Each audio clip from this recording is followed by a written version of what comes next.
चुप रह। भोरे से एगो साड़ी लगी इतना लड़ रहलन है ना कि कुछ कहे के ना हमार माई बहन के हमार काट रहलन है। हमहू बेटिया को काट के रख देनी, समझलन ना। ये फौदारी काला हो रही थे?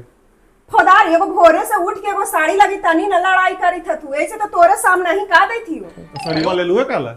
हम काला लेवे जेबी जी, उनका पेटी में इधर उधर कहीं हो गई होत, देखलन है सही से ना, भोरे से लड़ रहलन है। हमहू यही पर उनकर बेटिया को काटे लगबो ना तो तू को साजा। तो तुमर बहनी के काहे कटबो हो? तो वो हमर मैया बहनी के काहे काटता तू यहां खाए आवी थई। ए मम्मी, सड़ीवा लेके केकरा दे मही? बेटिया के ना दे मैं? अब बेटिया है तू तहीने ना सड़ीवा दे मही? बेटियों के ना देता तू, आज नहीं का करता तू।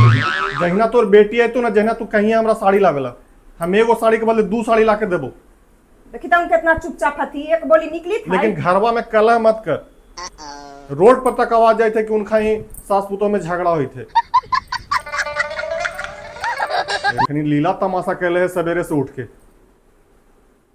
हम काला लीला तमाशा करित रहबो। आ तू एकरा से पार पेबा जिनखा से हम ना पार पैलिए।